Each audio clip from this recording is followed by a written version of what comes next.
Hello नमस्कार दोस्तों, मैं हूँ राजन सर और आप देख रहे हैं मैथ क्लास R1 चैनल। तो आप सभी लोगों का मैथ क्लास R1 चैनल में सभी लोगों का स्वागत है। जैसा कि पिछले वीडियो में मैंने कक्षा 10 के गणित के जो ओरली क्वेश्चन होते हैं, जिनके ऊपर बेसिक क्वेश्चन बनते हैं, उनको बारे में मैं सब कुछ बता चुका था। आज स्टार्ट करेंगे अभ्यास फर्स्ट, यानी चैप्टर पहला है। इसी चैप्टर पहले में अभ्यास 1.1 के जो क्वेश्चन हैं, इनके बारे में आज बात करेंगे। तो चलिए स्टार्ट करते हैं वीडियो को। वीडियो स्टार्ट करने से पहले आप सभी लोगों से गुजारिश है कि इस चैनल पर जो भी नए आए हों वो चैनल को लाइक करें और सब्सक्राइब करें, ताकि आप लोगों तक मेरा जो भी मैं वीडियो अपलोड करता हूं वो आप लोगों तक पहुंचता रहे। चलिए दोस्तों, आज बात करते हैं अभ्यास फर्स्ट। तो देखिए, पहला क्वेश्चन है, निम्नलिखित संख्याओं का HCF ज्ञात कीजिए और कौन सी विधि से? यूक्लिड विधि से, यानी कि उसका पूरा नाम क्या है? यूक्लिड एल्गोरिथम विधि। तो इसमें क्या होता है दोस्तों? HCF का मतलब होता है मासा। HCF का मतलब क्या होता है? मासा। तो बस हमें कुछ नहीं करना है, जैसे हमने मासा बताया था, जैसे हम मासा निकालते हैं, HCF निकालते हैं, उसी तरह निकालना, लेकिन इसका प्रयोग कर देना उसमें। तो कैसे करते हैं दोस्तों? चलिए, जितने स्टेप बनते हैं दोस्तों, तो सबसे पहले तो इसका एक फॉर्मूला होता है, वो होता है A बराबर BQ प्लस R। तो चलिए इसके बारे में समझ लीजिए कि A बराबर BQ प्लस R क्या है। A मान लीजिए एक क्या है? भाजक बराबर भाज्य गुणे भागफल प्लस शेषफल। दोस्तों शेषफल, यानी कि ए हो गया भाज्य, यहाँ लिख देंगे हम, ये भाज्य है, बी भाजक, सॉरी ए भाजक है, बी भाज्य है, और क्यू आपका क्या हो गया? भागफल, और आर हो गया आपका शेषफल। बस जो भी हम इसमें स्टेप बनाएंगे, बस उन्हीं स्टेपों को इनमें हम रख देंगे। तो ये अपना यूक्लिड विधि से इसका HCF हो गया दोस्तों। तो HCF कैसे लगाते हैं? हम क्या करते हैं, छोटी संख्या का भाग बड़ी संख्या में देते हैं ना दोस्तों। तो बस उसी तरह से हमें करना है। तो चलिए स्टार्ट करते हैं। 135 का भाग देना हमें दोस्तों 225 में। चलिए दीजिए। तो जितने स्टेप करेंगे उतने स्टेप इसमें बनाते जाएंगे, बस यूक्लिड विधि का प्रयोग हो गया। तो 135 एक बार जाएगा ना, 135 एकम 135, घटाएंगे इसको, कितना बचा? 0, और 2 के माने 12, 12 में 3 का 9 बचे, वहाँ से लेगा 0। अब देखिए दोस्तों, ये एक विधि हो गई। तो इसमें क्या किया हमने?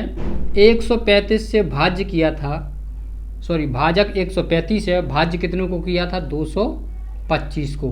भागफल कितनी बार गया? एक बार, और शेषफल कितना बचा अपना दोस्तों?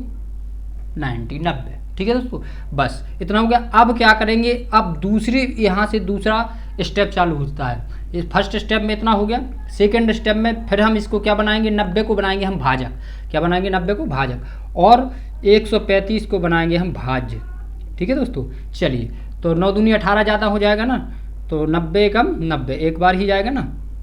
चलिए, 5 में से 0 गया, 5 बचा, 3 के में 13, 13 में 9 गया, 4 बचे ना दोस्तों। चलिए, ये सेकंड हो गया। इसको हम डाल भी सकते हैं फर्स्ट, और सेकंड में क्या लिखेंगे हम दोस्तों? वही चीज़ लिखनी है, 90। देखिए, ये अपना A हो गया, ये अपना क्या हो गया दोस्तों?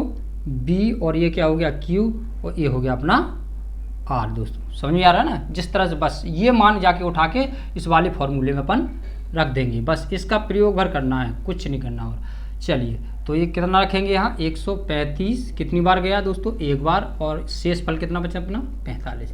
अब इस 45 को दोस्तों फिर हम तीसरा स्टेप स्टार्ट करेंगे। 45 का भाग देंगे, ये जब तक देते रहते हैं जब तक कि हमारा शेषफल क्या ना हो जाए दोस्तों? 0 ना हो जाए। चलो, ये 45 का भाग देना हमें कितने में? 90 में। तो 90 को हम फिर क्या बनाएंगे? हम भाज्य बनाएंगे। तो 45 दूनी 90, ये हो गया दोस्तों हमारा 0 0 हो गया ना दोस्तों। बस तो फिर बना देंगे इसको, क्या बनाएंगे हम? तो भाजक कितना अपना? 45, और भाज्य कितनी है? 90, कितनी बार में? 2 बार में, प्लस R कितना है? 0। तो ये अपने 3 स्टेप हो गए दोस्तों। कितने? 3 स्टेप बने ना दोस्तों। बस इसी प्रकार से हमें ये सारे क्वेश्चन इसी तरह लगाने हैं। जैसे हम मासा करते हैं, मासा उसी तरह से करना है, बस प्रयोग करके क्या कर देना, हमें स्टेप बाय स्टेप बना देना। इसी को हम यूक्लिड विधि का प्रयोग करना कहते हैं दोस्तों। तो अच्छी तरह से आप लोगों को समझ में आ गया होगा। जिस तरह से ये क्वेश्चन लगा है सेम इसी तरह से 196 का इसमें भाग देना है, इसी तरह इसका इसमें भाग देना है, और जब तक भाग देते रहना दोस्तों, जब तक कि हमारा जीरो शेषफल ना हो जाए। जहाँ जीरो शेषफल हो जाता है वहीं से हमारी क्रिया समाप्त हो जाती है दोस्तों। और बस जितने स्टेप आपके बने उस स्टेप को इस वाले फॉर्मूले में रख दीजिए, यूक्लिड विधि द्वारा क्वेश्चन को हल करना हो गया दोस्तों। ठीक है, चलिए अगले क्वेश्चन की बात करते हैं, इसको साफ करते हैं दोस्तों। चलिए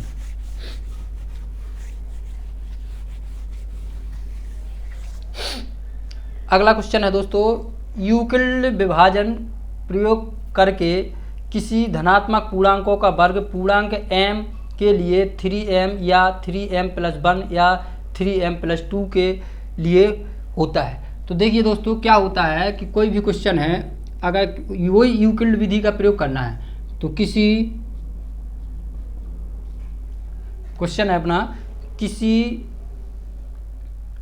धनात्मक पूर्णांकों का वर्ग, या लिखेंगे इसको यूक्लिड विभाजन प्रमेय का प्रयोग करके, यूक्लिड विभाजन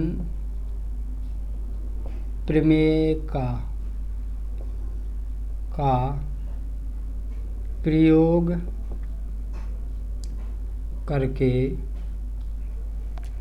करके किसी धनात्मक पूर्णांकों का वर्ग, किसी धनात्मक पूर्णांकों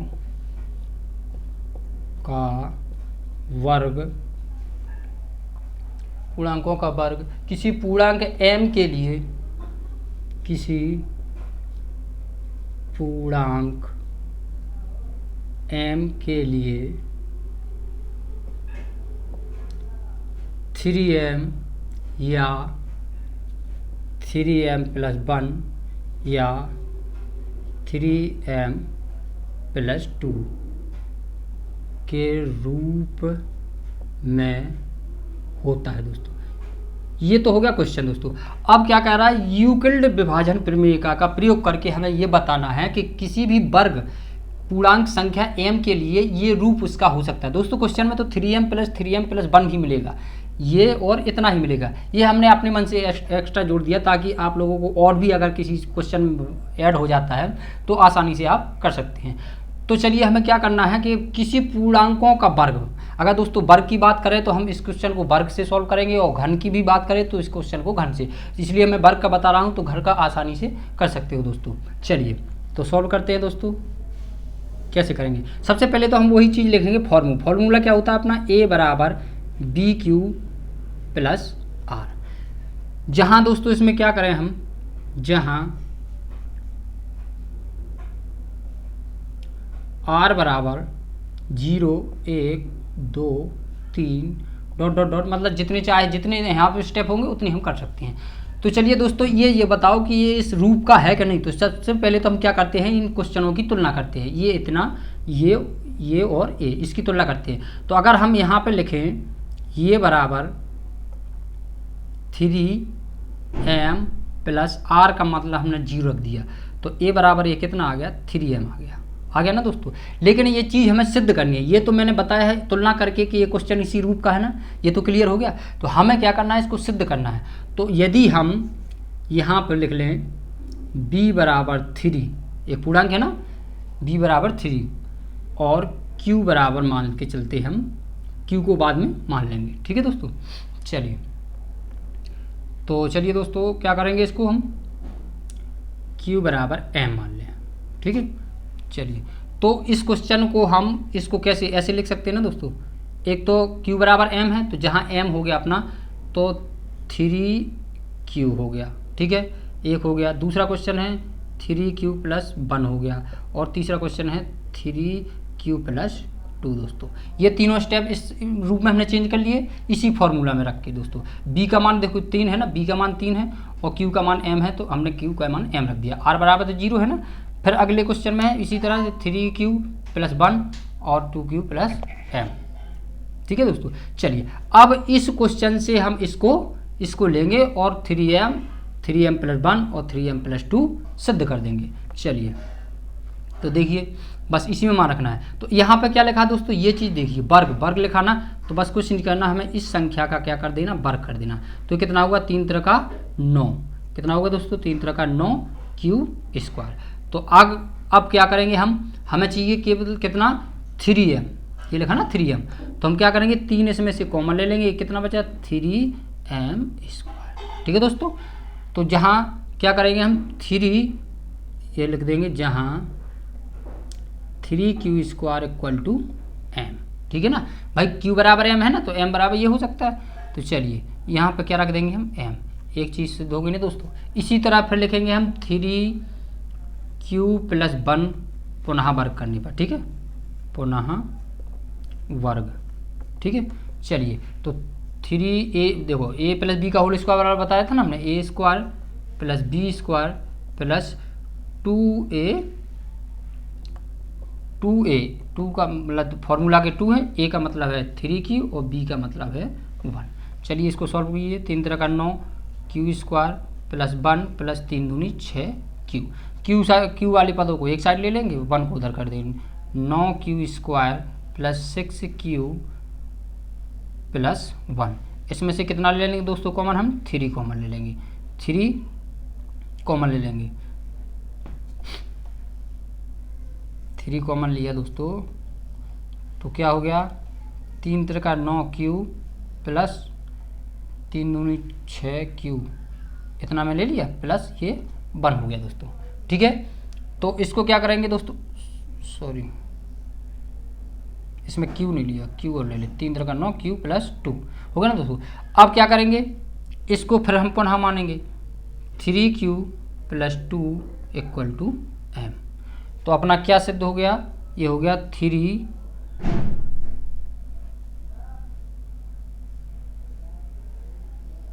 सॉरी यहाँ से क्यों नहीं, इसको ज्यों का तो लिखना, केवल क्यों नहीं लेना कॉमन। ठीक है दोस्तों, इतने को मानेंगे हम, क्योंकि नहीं तो अपना सिद्ध नहीं होगा क्वेश्चन।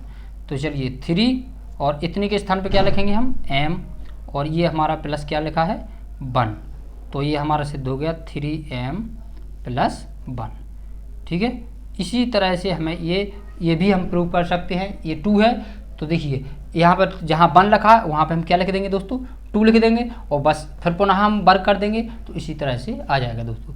तो ये तो हो गया जब वर्ग और घन की बात की जाए। लेकिन कभी कभी क्या होता है, सादा क्वेश्चन दे देते हैं, मान लीजिए कि चलिए इसको साफ करते हैं, फिर एक क्वेश्चन और बताते हैं दोस्तों। तो आसानी से आप अभ्यास को 1.1 के सारे क्वेश्चनों को सॉल्व कर सकते हैं। ये अच्छी तरह से समझ में आ गया होगा ना दोस्तों आपको।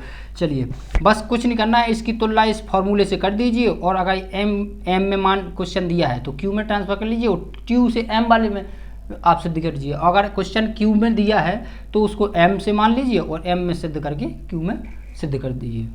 चलिए तो इसको साफ करते हैं, एक क्वेश्चन हम ओरली बताते हैं, आप लोगों को अच्छी तरह से सारे क्वेश्चन हो जाएंगे। जैसे यहाँ पे मान लीजिए ना तो कोई वर्ग दिया है ना कुछ दिया है, यहाँ क्वेश्चन में सीधा लिखा है, यूक्लिड विधि का प्रयोग करके किसी धनात्मक पूर्णांक इतना लिखना है, पूर्णांक क्या हो सकते हैं 6q, 6q plus 1, 6q plus 2, 6q plus 3 के रूप में हो सकता है, ये बताना है। तो बस वही है फॉर्मूला, a बराबर बी क्यू प्लस आर। तो इसमें कुछ नहीं करना, सीधा r बराबर पूर्णांक मान लीजिए, माना कि जहाँ लिख देंगे हम, जहाँ r बराबर मान लिया हमने 0 1 2 3 4 डॉट डॉट डॉट, r बराबर इतना है, तो बस उठा के इसमें मान रख दीजिए, तो ये निकल के आ जाएगा। a बराबर 6q, a बराबर बी क्यू प्लस आर है ना फॉर्मूला। चलिए तो जहाँ यहाँ पे लिख देंगे, जहाँ b बराबर कितना है 6। ठीक है दोस्तों, चलिए तो a बराबर 6q प्लस 0, तो एक हो गया ना a बराबर 6q। दूसरे में इसी तरह a बराबर बी क्यू प्लस आर, तो मान रखेंगे 6, तो जो तो b का मान है, और q का मान, ये q का मान कितना है दोस्तों, q ही है, और r का मान हमें बाहर रख देना बस। इसी तरह फिर चलेंगे, ये हो गया, देखिए एक a हो गया, और इसी तरह 3 वाला, तो क्या करेंगे 6 इंटू q प्लस 2, बस ये वाले मान एक बार 0 रखा, एक बार 2 रखा, एक बार 3 रखा, ये आसानी से 6q + 2 हो गया ना दोस्तों तीनों मान। तो बस हमें इसी तरह से ये साधारण चीज़ है, इसमें जब वर्ग और घन की बात ना की जाए दोस्तों, जब वर्ग और घन की बात ना की जाए तो इसे आसानी से r बराबर मान की संख्याओं को बस r के स्थान पर रख देना। एक बार मैंने 0 रखा, एक बार यहाँ 1 रखा, एक बार यहाँ पे 2 रखा दोस्तों, तीनों प्रॉपर्टी को हमने सिद्ध कर दिया दोस्तों, ठीक है। और एक प्रॉपर्टी और होगी, सॉरी, तो चलिए एक प्रॉपर्टी और देख लीजिए से, तो BQ + R, तो B का मान तो वही अपना 6 है और Q ज्यों का तो है, और R का मान अपन को 3 रख देना, तो A बराबर 6Q + 3, ये हो गया ना दोस्तों तीनों प्रॉपर्टी, चारों प्रॉपर्टी क्लियर हो गई।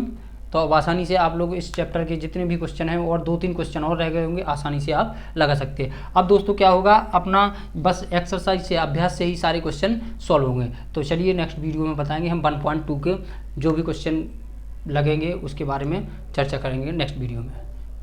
तो ठीक है दोस्तों, नमस्कार।